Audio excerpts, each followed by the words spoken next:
नमस्कार दोस्तों, मेरा नाम अनूप कुमार है और आपको अनूप जीएस एकेडमी में स्वागत है। आज चलिए मॉडर्न हिस्ट्री का 2 क्लास करेंगे।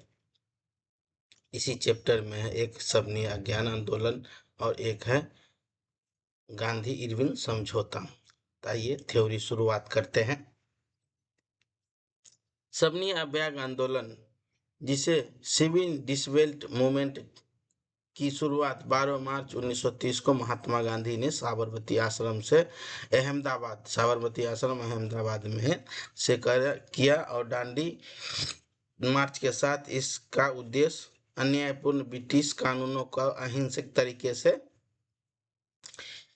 तरीके से उल्लंघन करके स्वराज प्राप्त करना। पृष्ठभूमि, इसका पिछला कहानी जानते हैं। 1929 के लाहौर अधिवेशन में पूर्ण स्वराज का लक्ष्य स्वीकार किया गया था और 26 जनवरी 1930 को पूरे भारत में पहला स्वतंत्रता दिवस मनाया गया था। गांधी जी ने वायसराय लॉर्ड इरविन को 11 मांगों वाला पत्र भेजा, जिन्हें सरकार ने अस्वीकार कर दिया, यानी उसको स्वीकार नहीं किया। इसके बाद सबनी अज्ञान आंदोलन की शुरुआत किया गया। दांडी मार्च यह महत्वपूर्ण तिथि है, इसी से क्वेश्चन पूछा जाता है। प्रारंभ यानी शुरुआत कब से किया गया? 12 मार्च 1930 को। स्थान साबरमती आश्रम, दांडी गुजरात से, यानी यहाँ से शुरुआत किया गया था, साबरमती आश्रम से। दूरी 390 मील बोला जाता है और किलोमीटर 241। समाप्त हुआ 6 अप्रैल 1930 को। गांधी जी ने दांडी पहुंचकर नमक कानून को तोड़ा, जिससे आंदोलन पूरे देश में फैल गया। आंदोलन का प्रमुख कार्यक्रम नमक कानून का उल्लंघन करना, विदेशी वस्तुओं का बहिष्कार करना, शराब की दुकानों का विरोध करना, कर न देना जहां संभव हो, सरकारी संस्थाओं का बहिष्कार करना, शांतिपूर्ण सत्याग्रह और धरना करना। प्रमुख घटनाएं, पूरे देश में नमक सत्याग्रह हुआ, हजारों सत्याग्रही गिरफ्तार किए गए। 5 मई 1930 को गांधी जी को गिरफ्तार कर लिया गया। 5 मई इम्पोर्टेंट तिथि है ये। महिलाओं ने भी इस बड़ी संख्या में भाग लिया। गांधी इरविन समझौता, अगला चैप्टर वैसे यही है। 5 मार्च 1931 को गांधी और लॉर्ड इरविन के बीच समझौता हुआ। राजनीतिक बंदियों की रिहाई का निर्णय लिया गया, जो अहिंसक अपराधी को छोड़कर।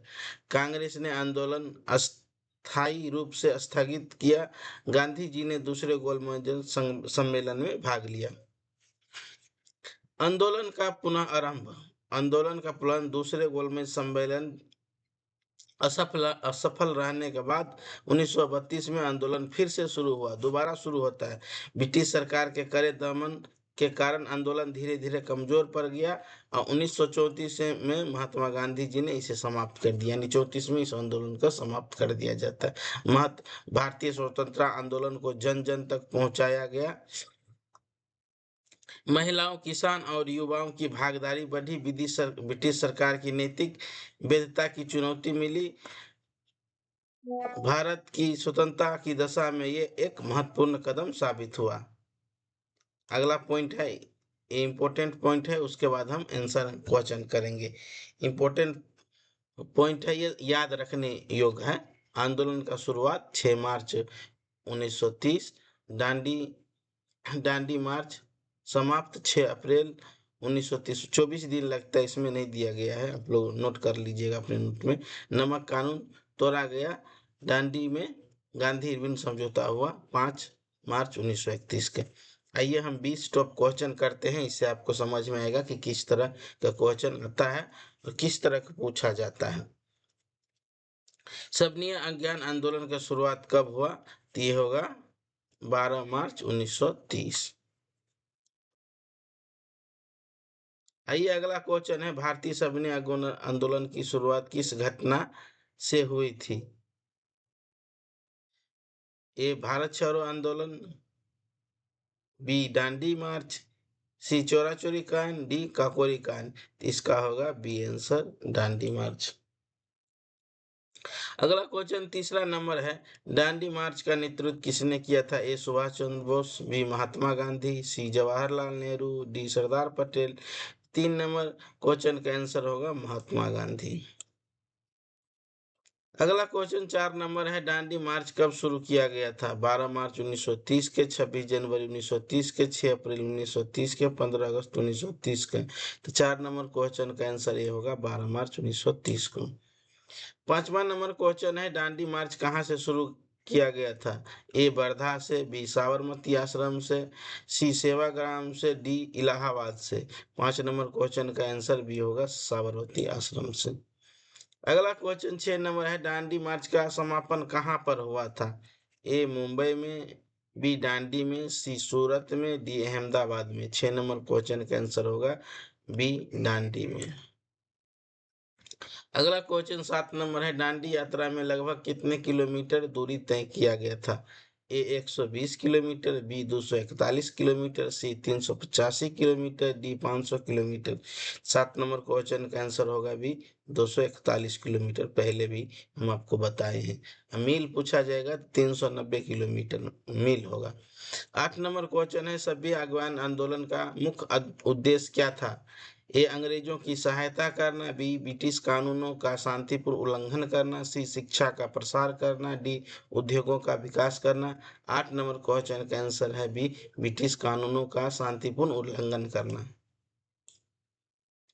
आइए 9 नंबर क्वेश्चन है, नमक कानून किसने तोड़ा? ए भगत सिंह ने, बी महात्मा गांधी ने, सी लाला लाजपत राय ने, डी राजेंद्र प्रसाद ने। तो 9 नंबर क्वेश्चन का आंसर होगा बी महात्मा गांधी ने। अगला क्वेश्चन 10 नंबर है, गांधी गांधी इरविन समझौता कब हुआ? ए 1930 के, बी 5 मार्च 1931 का, सी 1932 का, डी 1935 का। 10 नंबर क्वेश्चन का आंसर होगा बी 5 मार्च 1931 का। 11 नंबर क्वेश्चन है, गांधी इरविन समझौता किसके बीच हुआ था? ए गांधी और माउंटबेटन के बीच, बी गांधी और लॉर्ड इरविन के बीच, सी नेहरू और इरविन के बीच, डी पटेल और इरविन के बीच। 11 नंबर क्वेश्चन का आंसर होगा गांधी और लॉर्ड इरविन के बीच। 12 नंबर क्वेश्चन है, सबनी अज्ञान आंदोलन के दौरान किस वस्तु पर विशेष जोर दिया गया? ए नमक पे, बी चीनी पे, सी चाय पे, डी कपास पर। तो 12 नंबर क्वेश्चन का आंसर होगा ए नमक पे ज्यादा जोर दिया गया था। अगला क्वेश्चन है 13 नंबर, सबनी अवयव आंदोलन किस अधिवेशन के बाद शुरू किया गया था? तो ए लखनऊ अधिवेशन, बी लाहौर अधिवेशन, सी कराची अधिवेशन, डी बेलगांव अधिवेशन। तो 13 नंबर क्वेश्चन का आंसर होगा ए लाहौर अधिवेशन। 1929 के बाद इसको शुरू किया गया था। पूर्ण स्वराज दिवस कब मनाया जाता है? ए 26 जनवरी 1930 के, बी 15 अगस्त 1930 के, सी 12 मार्च 1930 के, डी 6 अप्रैल 1930 के। इस क्वेश्चन का आंसर है 14 नंबर का ए 26 जनवरी 1930 को। आइए 15 नंबर क्वेश्चन है, सबनी अवयव आंदोलन किस आंदोलन का भाग है? किस आंदोलन का भाग है? ए भारतीय राष्ट्रीय आंदोलन का, बी स्वदेशी आंदोलन का, सी खिलाफत आंदोलन का, डी होम रूल आंदोलन का। तो 15 नंबर क्वेश्चन का आंसर है भारतीय राष्ट्रीय आंदोलन का। 16 नंबर क्वेश्चन है, सबनी अवयव आंदोलन का प्रमुख हथियार क्या था? ए हिंसा, बी सत्याग्रह, सी सशस्त्र क्रांति, डी विद्रोह। 16 नंबर क्वेश्चन का आंसर होगा बी सत्याग्रह। 17 नंबर क्वेश्चन है, दांडी में नमक कानून कब तोड़ा गया? 12 मार्च 1930, बी 16 अप्रैल 1930, सी 26 जनवरी 1930, डी 6 मई 1930। तो 17 नंबर क्वेश्चन को होगा आंसर बी 6 अप्रैल 1930।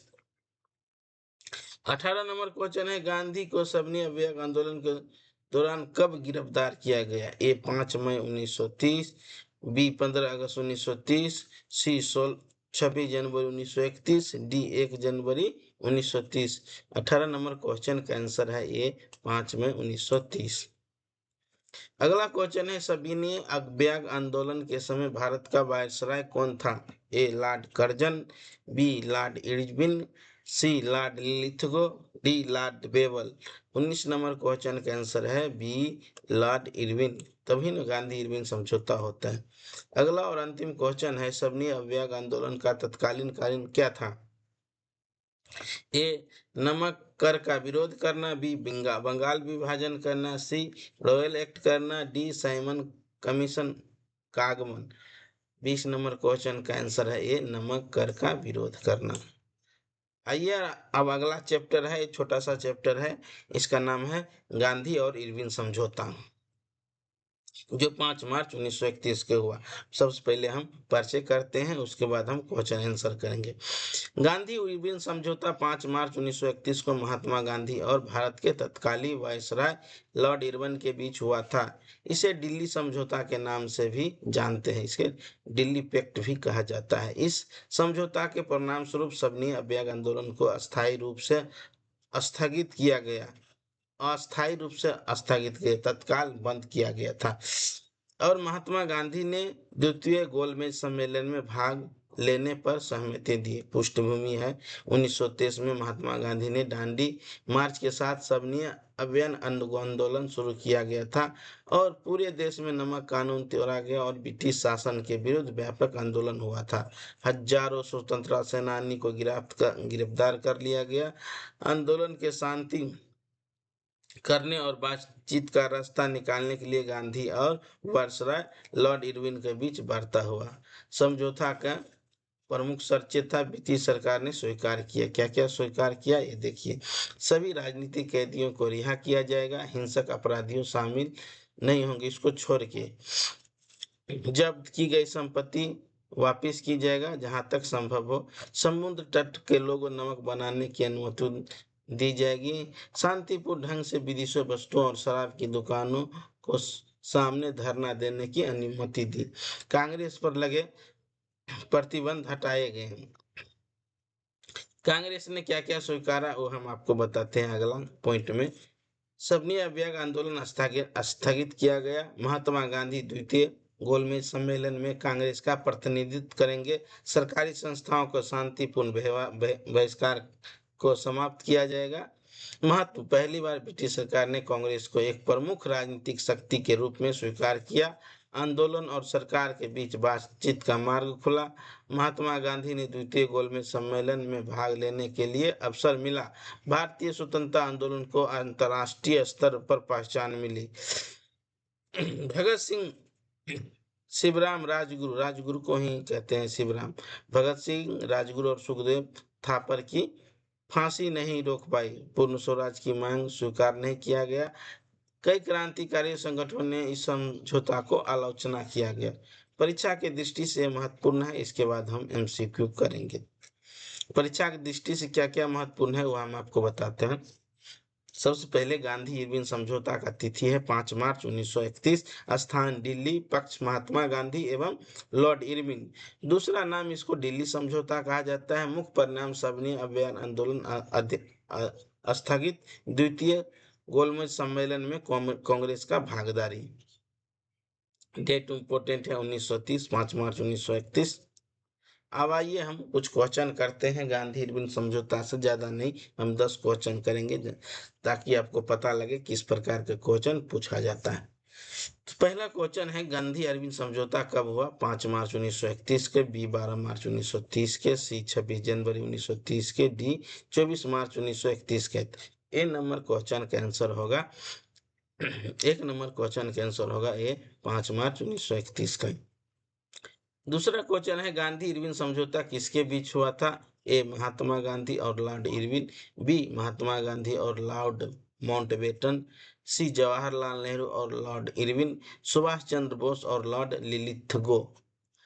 2 नंबर क्वेश्चन का आंसर होगा ए महात्मा गांधी और लॉर्ड इरविन। अगला क्वेश्चन है गांधी इरविन समझौता के बाद कांग्रेस ने सम्मेलन में भाग लेने का निर्णय लिया, यानी कौन सा सम्मेलन में भाग लेने का निर्णय लिया? ए प्रथम गोलमेज सम्मेलन, बी द्वितीय गोलमेज सम्मेलन, सी तृतीय गोलमेज सम्मेलन, डी शिमला सम्मेलन। 3 नंबर क्वेश्चन का आंसर होगा बी द्वितीय गोलमेज सम्मेलन। आइए अब देखते हैं चौथा नंबर क्वेश्चन। गांधी इरविन समझौता के समय भारत के वायसराय कौन था? A Lord Irwin, B Lord Wavell, C Lord Mountbatten, D Lord Curzon. 4 number question का आंसर होगा A Lord Irwin. Lord Irwin लगभग 1930 से 1934 के बीच रहता है। 5 नंबर क्वेश्चन है, गांधी इरविन समझौता के अंतर्गत कांग्रेस का कौन सा आंदोलन स्थगित किया गया? ए असहयोग आंदोलन, बी भारत छोड़ो आंदोलन, सी सबनी अभ्याग आंदोलन, डी खिलाफत आंदोलन। तो 5 नंबर क्वेश्चन का आंसर होगा सी सबनी अभ्याग आंदोलन। अगला क्वेश्चन है, गांधी इरविन समझौता के अनुसार सरकार ने स्वीकार किया, ए राजनीतिक बंदियों को रिहाई, हिंसक अपराधियों को छोड़कर, बी पूर्ण स्वराज, सी डोमिनियन स्टेट, डी पृथक निर्वाचन को समाप्त करना। 6 नंबर क्वेश्चन का आंसर होगा ए राजनीतिक बंदियों को रिहाई करना। अगला क्वेश्चन 7 नंबर है, गांधी इरविन समझौता के अंतर्गत किस पर आंशिक छूट दी गई? आंशिक छूट यानी थोड़ा सा छूट। ए नमक कानून बनाने पर, बी भूमि कर पर, सी आयकर पर, डी रेलवे किराए पर। तो 7 नंबर क्वेश्चन का आंसर होगा ए नमक बनाने पर। अगला क्वेश्चन है, गांधी इरविन समझौता किस आंदोलन के दौरान हुआ था? ए सदोसी आंदोलन, बी सबनीय अज्ञान आंदोलन, सी भारत छोड़ो आंदोलन, डी होम रूल आंदोलन। 8 नंबर क्वेश्चन का आंसर होगा सबनीय अभ्याग आंदोलन। 9 नंबर क्वेश्चन है, द्वितीय गोलमेज सम्मेलन में कांग्रेस का प्रतिनिधित्व कौन किया? यानी कांग्रेस की तरफ से दूसरे गोलमेज सम्मेलन में भाग किसने लिया? ए महात्मा गांधी, बी जवाहरलाल नेहरू, सी Sardar Patel, D Maulana Azad. 9 number question का आंसर है ए महात्मा गांधी ने प्रतिनिधित्व किया था। अगला क्वेश्चन है 10 नंबर का इलास्टिक क्वेश्चन है, गांधी इरविन समझौता का एक मुख्य परिणाम क्या निकला था? ए कांग्रेस ने द्वितीय गोलमेज सम्मेलन में भाग लिया, बी भारत में पूर्ण स्वतंत्रता मिली, सी भारत छोड़ो आंदोलन की शुरुआत हुआ, डी साइमन कमीशन का गठन हुआ। तो इसका आंसर होगा 10 नंबर क्वेश्चन का आंसर ए कांग्रेस ने द्वितीय गोलमेज सम्मेलन में भाग लिया। इसी के साथ ये क्लास खत्म होता है। अगला क्लास हम लेंगे कराची अधिवेशन और कराची अधिवेशन या पुनः पैक्ट नहीं लेंगे, गोलमेज सम्मेलन 2 चैप्टर आप कर लेंगे। इसी के साथ ये क्लास खत्म होता है। शुक्रिया।